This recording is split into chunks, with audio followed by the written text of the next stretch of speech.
My name is Becky Mowbray, and I'm President and CEO of the Bureau of Governmental Research.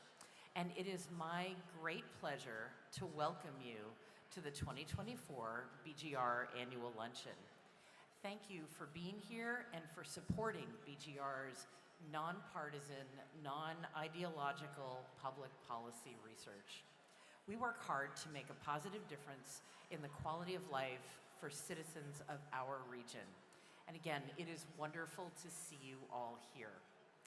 I especially want to thank our annual luncheon sponsors, French Market Coffee, Hancock Whitney, and Ochsner Health. We appreciate your extraordinary support of BGR. And we want to extend our gratitude to William Bo Riley IV, CEO of Riley Foods Company, the manufacturer of French Market Coffee, which will be served here at the luncheon this afternoon. I would also like to thank Hancock Whitney's CEO, John Hairston, its president, Shane Loper, New Orleans Market president, Elizabeth Heffler. Liz is a current BGR board member, and we appreciate her personal service to our organization. We would further like to extend our thanks to Pete November, Ochsner's CEO, and David Mueller, Director of Ochsner's Corporate Sponsorships. We are thrilled to have Ochsner as a sponsor of this event this year. BGR also thanks IMTT and its CEO, BGR board member Carlin Connor, for sponsoring this morning's reception with our speaker, David Osborne. We further appreciate the New Orleans Marriott for hosting us today and for the hotel's excellent coordination with our staff to prepare for this event. And we are grateful for the generous promotional support provided by Renaissance Publishing, the Times-Picayune NOLA.com, and WWNO. We appreciate their assistance with publicizing this important event. I also want to recognize the nearly 300 BGR members. Members help BGR deliver independent, nonpartisan research to identify ways in which local governments in the New Orleans metro area can deliver more effective outcomes for the citizens they serve. To preserve our independence, BGR does not apply for nor accept funding from government grants or contracts. Instead, our support comes from members of our community, foundations, corporations, and individuals like all of you in this room. We are grateful. And finally, thank you to BGR staff, a mighty team of just 6 people who inspire me, inspire our community, and inspire change. Ladies and gentlemen, please enjoy your meal. We will begin the program in about 20 minutes. Thank you. Hi, I'm Merritt Lane. I'm chair of the BGR Board of Directors. And I'd like to personally welcome each of you to this year's annual luncheon. In the interest of time, we'll begin the program now. Please continue your meal, and we ask that you set your cell phones to silent mode. We appreciate that. Our guests today include several elected public officials. Thank you very much for attending and for being open and receptive to our recommendations when we present them throughout the year. We value your efforts to improve local government. I'd also like to acknowledge BGR's Board of Directors, a hardworking group of 29 citizens dedicated to promoting good government in the metro area. We thank each of you for giving BGR so much of your time and energy for our important work. Your guidance and informed input have enhanced our ability to inform local public policy and to galvanize needed action. Would all current and former BGR board members in attendance please stand to be recognized?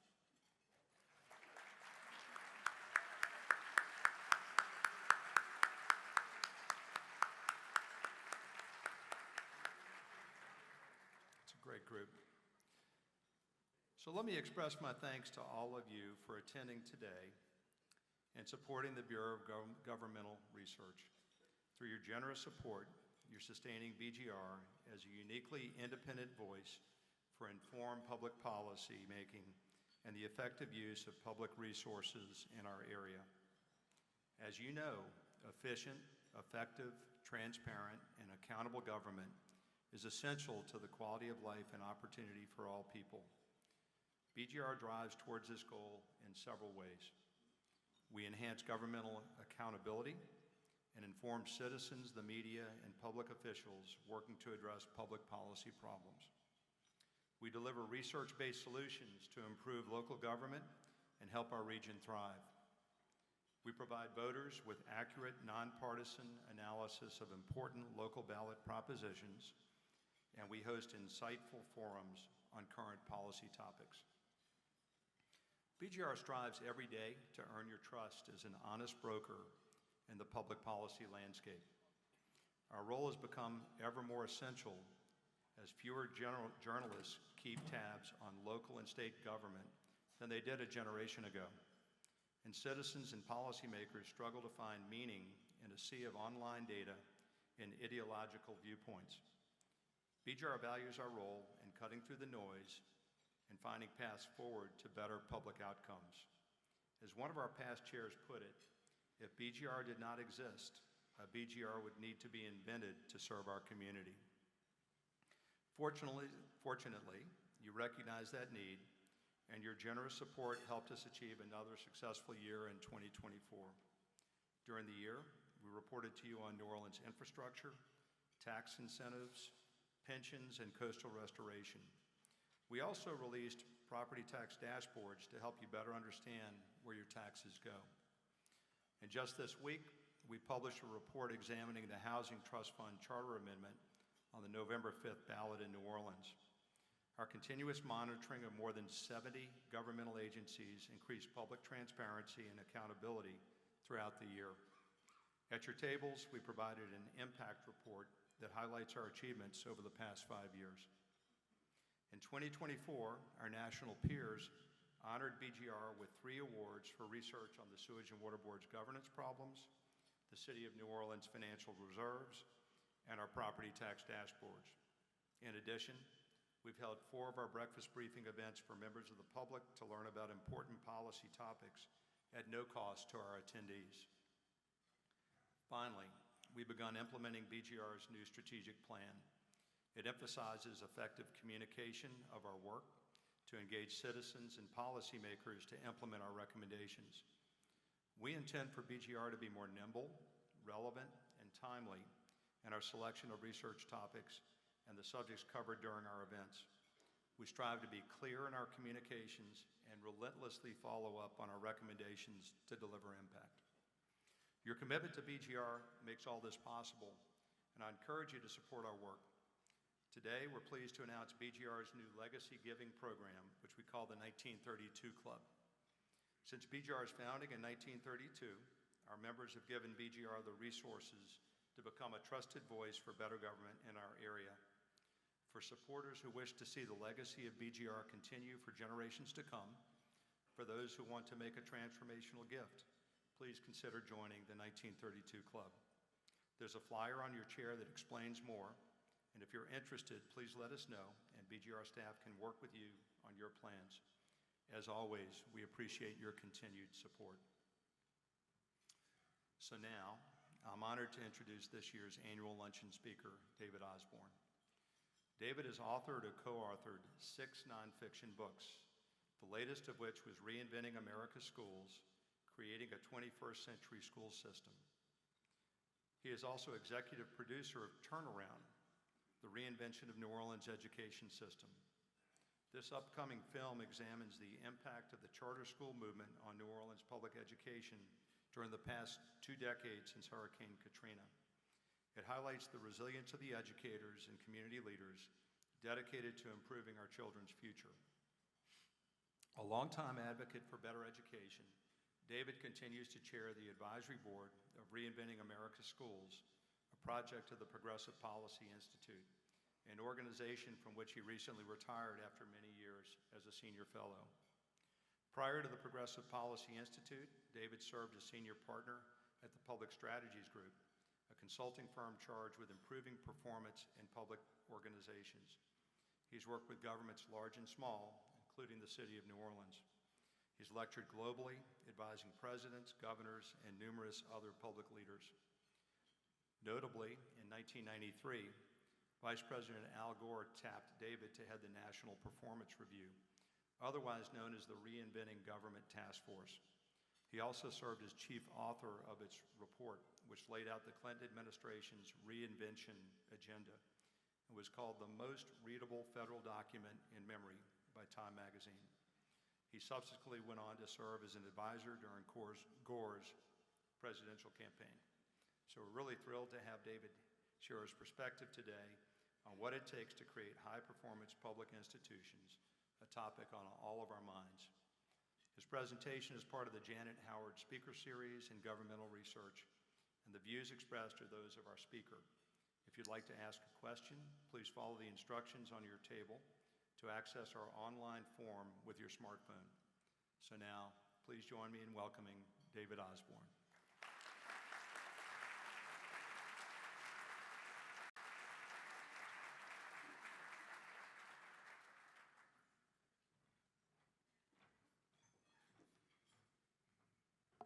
Thank you, Merritt, and good afternoon, everyone.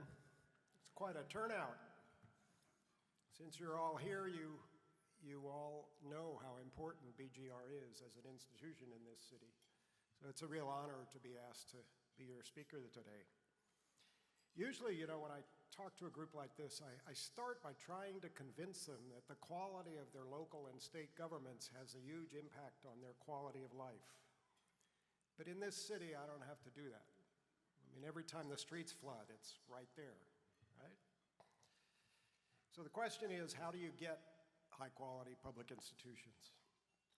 I've spent most of the last 40 years studying that question, writing about it, consulting about it, and the single most important lesson I've learned is really simple, something you already know.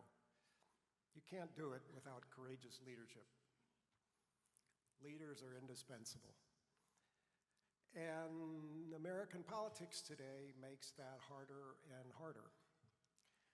But I would guess that the single most important thing you could do in New Orleans is to elect a mayor next time who understands what it takes and has the courage to get it done. So what do I mean when I say what it takes? My research and consulting has convinced me that in today's world there are several key strategies that really that make all the difference. But a little background. We're all dealing with public institutions that really were shaped over a century ago. They tend to be, it's changing, but the tradition is centralized, hierarchical, rule-driven monopolies that deliver standardized services, meaning, the same service to everybody, the same education for every kid. And a century ago, that was probably the best we could do. It was a time when change was not so rapid. The workforce was largely uneducated. There were no information technologies, so communication was slow. The citizens didn't expect a whole lot from their governments. People wanted roads, they wanted safe water and sewage systems, they wanted public safety, but beyond that, they didn't expect a lot. Well, today's world is entirely different. We have much more demanding citizens. We have incredible information technologies. We have a far more educated workforce. And we live in a world of rapid change. In that kind of world, top-down, rule-driven bureaucracies are increasingly dysfunctional. So what we need to do is sort of genetic engineering. We need to re-engineer these public organizations and systems. We have to replace their bureaucratic DNA with something else, call it information age DNA. And our research tells us there are 5 key pieces of that DNA. In any organization or system, The purpose, the incentives, the accountability, the power structure, and the culture is going to drive behavior. So high-performance organizations use a set of strategies to change these things. The first one is they create clarity of purpose. And that seems obvious. I mean, you want to define your mission, you want to define the results you want, but in government, it's not necessarily obvious. A lot of public institutions have multiple different missions. Remember, when I was working for Al Gore, we discovered that the Agency for International Development had 41 missions legislated into law. Some public organizations have conflicting missions, and when you get down to the frontline employees, often they have no idea what results they're really expected to produce. So you have to address all that. Second thing you have to do is deal with the incentives and the accountability by creating consequences for performance.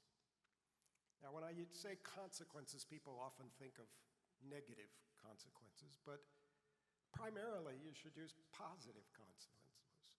Awards, bonuses for a work team that exceeds its goals, those sorts of things.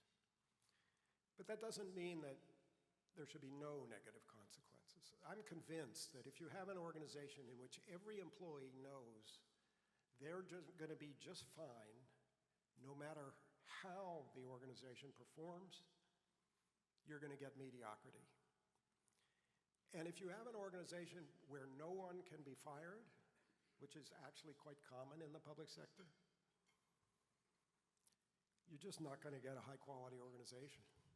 The single biggest surprise I had as a consultant was when I discovered that the frontline employees want the folks who aren't pulling their weight fired. You know, if you're working hard and the guy in the next room or the next desk or the next cubicle is hardly working, but they're making more money because they've been there longer than you have, you resent that, and you want them gone. Second, the third strategy is about creating accountability to customers. You know, many of you are in the business world, and if you're in a competitive market, you know that you are accountable to your customers because they can take their business and their money elsewhere. And you will feel the consequences of that. We can do the same thing in the public sector at times with some services like public education. And where we can't, think about police work, for example. Customer choice in police work makes no sense.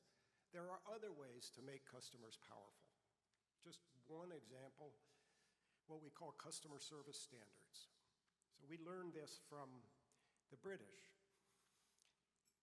Every public institution, every institution that delivers public services in the UK has to have customer service standards. So, for example, you ride a commuter train line to work. You buy a monthly pass. They have a standard. It might be 98% of our trains will arrive within 5 minutes of their scheduled time. If they miss that standard in a month, you get a discount next month. So it's a form of redress to the customer. My favorite example of this is when I was working for Al Gore, we brought somebody over from the UK to teach us about this, and then we went to several big agencies like the Social Security Administration and said, let's set some customer service standards. At the time, the Social Security Administration had created an 800 number you could call 3 or 4 years before. And they were just swamped because they couldn't staff up to answer all the calls because of some budget controls, trying to deal with the deficit.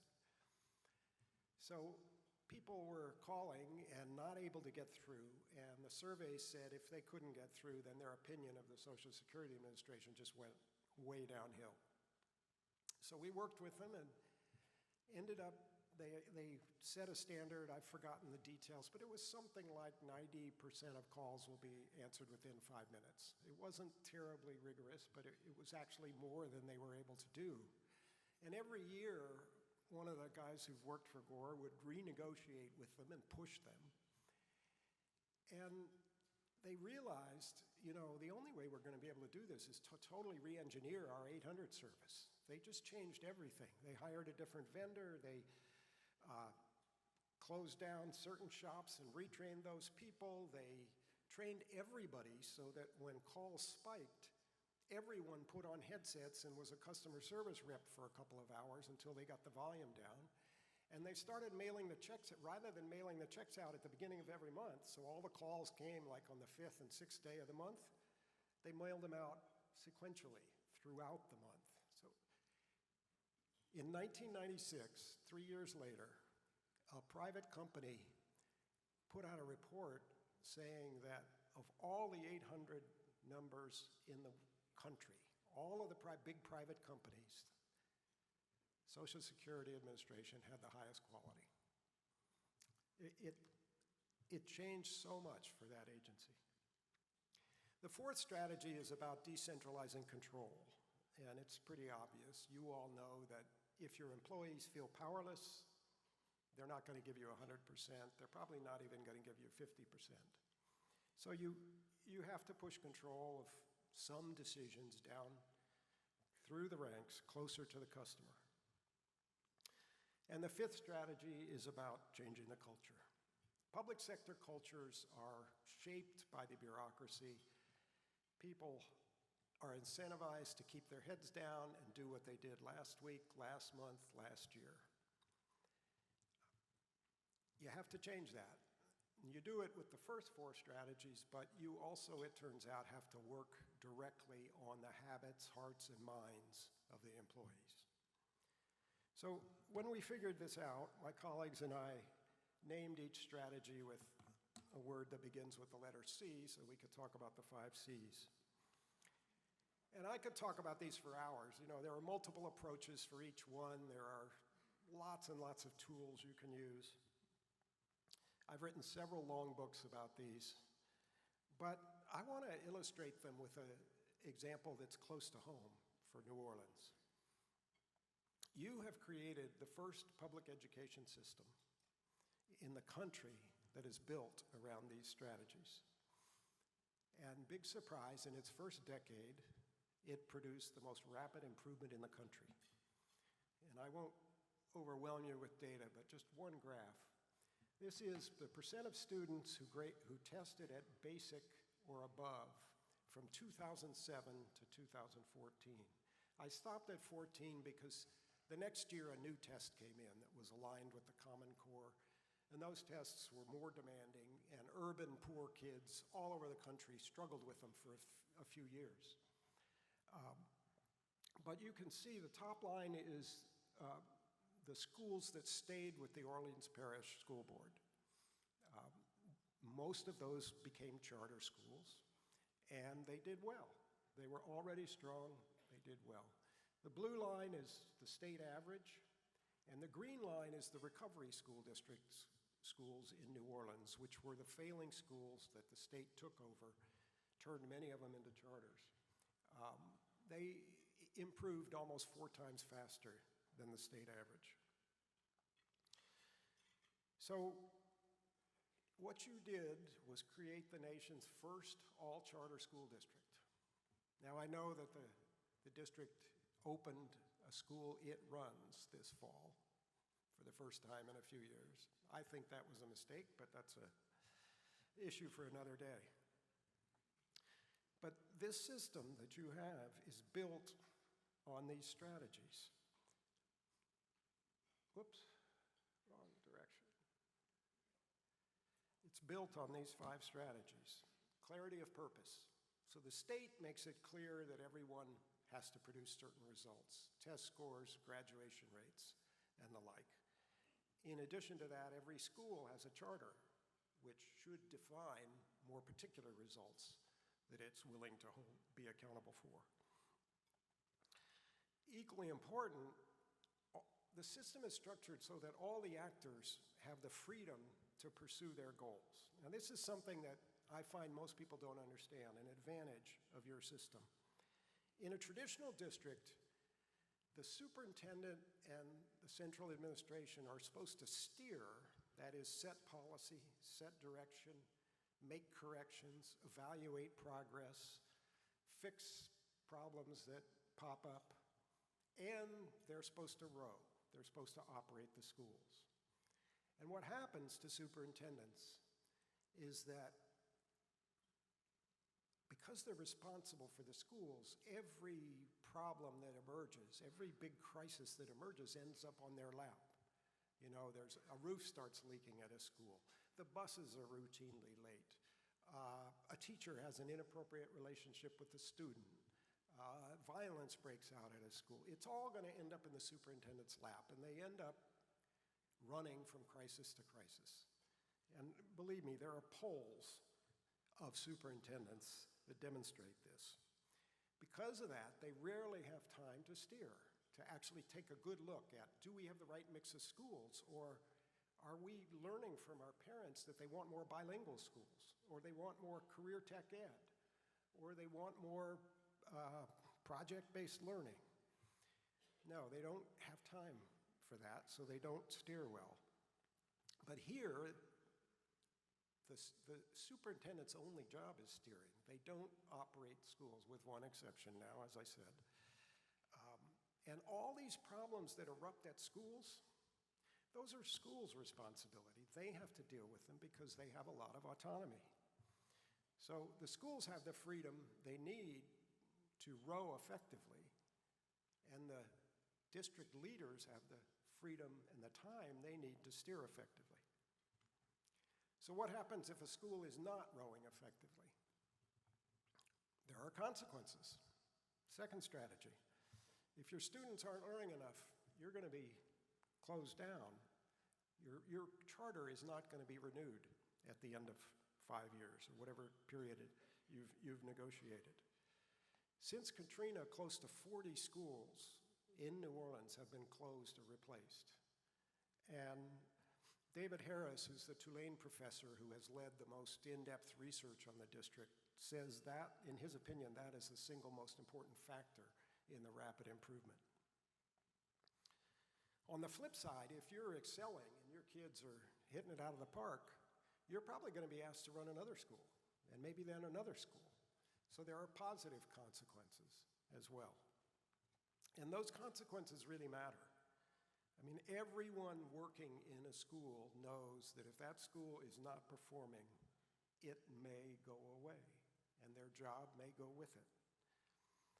That is so different from a normal public school. How many of you went to public school? Raise your hand if you went to public school. Okay. I went through public schools, and most of my kids did.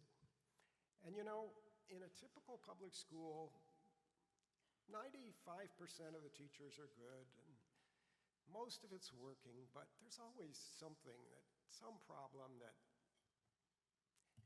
everybody knows about, but nobody does anything about it. I had a chemistry teacher in high school who was senile. I mean, he just couldn't explain his way out of a wet paper bag.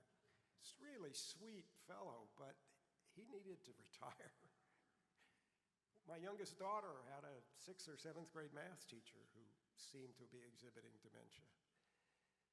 And you know, those problems didn't get solved because if they didn't get solved, nothing bad happened to the adults in the building. Bad things happen to the kids, but not to the adults. It's different here.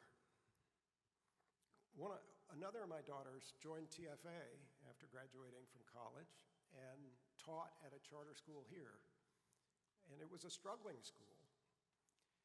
When their 5-year review was coming up the next year, it was all hands on deck to get those test scores up. So I got a very close-up view of why consequences matter. Third, there's another form of accountability in your system. Families have power. If they're not happy with the school, they can move their kid, and the money moves with the child.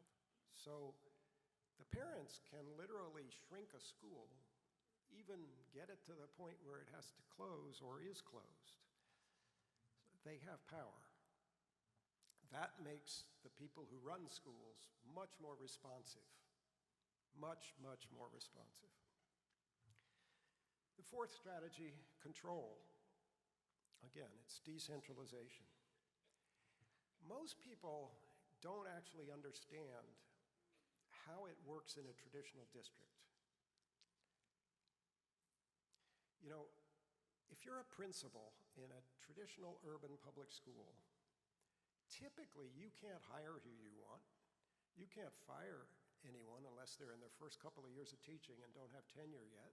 You can't affect anyone's pay. You can't change the length of the school day, the length of the school year. You don't have much control over the curriculum. Most of the big decisions are made above your head at central headquarters. We call these principals administrators, and it's very accurate because they're not managers, not in the way most of us understand what a manager is.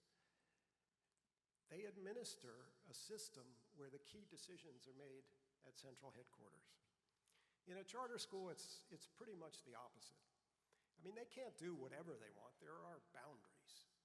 There are federal laws, there are state laws, there are district rules that set certain boundaries. They're not allowed to discriminate.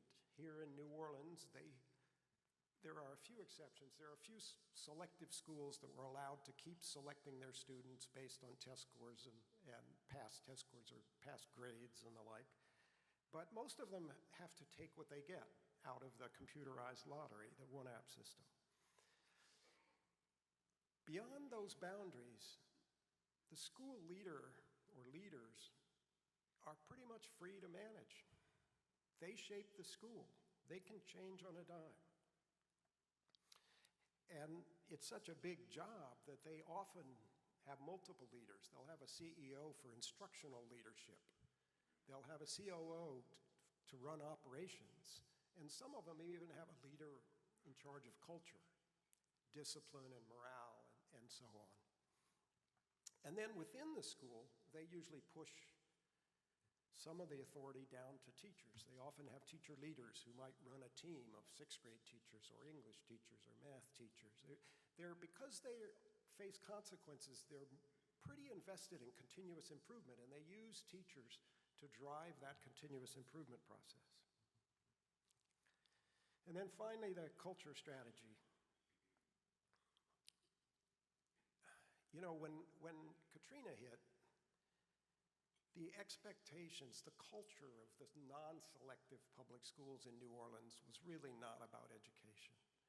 I mean, you had chaos in some of these schools. You had teachers who spent their days reading the newspaper. You had police going in and out of the high schools. You had fights breaking out constantly. So when people started charter schools, they understand that the very first job was changing the culture, changing the expectations of the students, changing their norms, changing their behavior. And they went to extraordinary lengths to do it. I mean, a lot of them would bring kids in a week before school started for a whole week, focused on setting expectations and building buy-in to those expectations, creating new norms. So has it worked? Well, let's look at some of the data. This is the percentage of schools in New Orleans rated failing by the state in 2005. It was almost 2/3. Get to 2023, it's down to 6%, which is 1 percentage point above the state average in a very poor city, or school district, I should say. Graduation rates went from 54%, which actually is not accurate. That's the high school graduation rate, but back then you could drop out of 7th and 8th grade also, and some kids did. So the overall graduation rate was 50%.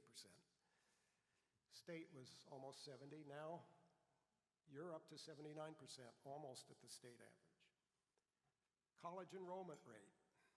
This is the percentage of graduates who go on to enroll in college. You've exceeded the state average, really, for most of the last decade. So, no one's satisfied yet. Oh, one more slide. This is from New Schools for New Orleans, and it's complicated, but it's about how you've bounced back from COVID. You know, COVID was just a disaster, particularly for poor kids. Because when they went home, they didn't necessarily have good technology, and they didn't have a lot of books, and they didn't have a lot of enrichment at home. But New Orleans is the only one of the large parishes in this state that has come back and exceeded where it was before the pandemic in terms of the percentage of kids who are testing at mastery or above, which is a much more rigorous standard than the old basic back in 2007. So I think that what you've done is so important and so unique that I've spent a lot of time trying to spread the word. And, you know, I did it with a book. And then I kind of woke up one day while my wife and I were watching Netflix or something and realized that if you want to change the culture in this country, you got to put it on TV screens. Books are old hat. So I've been working for far too long on a documentary about this story, which we hope to release next year, the 20th anniversary of Katrina. And it basically describes how you created what I'd call a 21st century model, which is pretty simple, you know, autonomous, accountable public schools, decentralization, few rules, more accountability through results, different kinds of schools for different kinds of kids, parents with choices and the dollars following the choice, and no monopoly, schools competing. So you've, thank you.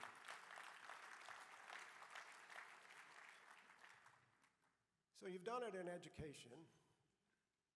How about city government? I think the challenge there, Mitch Landrieu and his administration made a real start with these strategies. I did a lot of consulting with them. But I think you need to go further. You need courageous leadership that's committed to this approach. And you know, if you have it, you can transform this city in a decade or two. I mean, if you don't believe that, think about New York City. Is anybody familiar with what New York City was like in the early 1990s? It was a mess. And then Rudy Giuliani got elected mayor. Now, Rudy wasn't the nicest guy, and he's gone off the deep end. I totally agree. But in the 1990s, he and his police chief, Bill Bratton, used these strategies and had a profound impact on the quality of life in New York City. And then Mike Bloomberg came in after and deepened it, particularly in public education. And if you talk to New Yorkers, it's just night and day, how it was back then and how it is now. The same is possible here. And I want to salute BGR, and I want to salute all of you for supporting BGR, and I want to wish you the best of luck in making it happen. Thank you.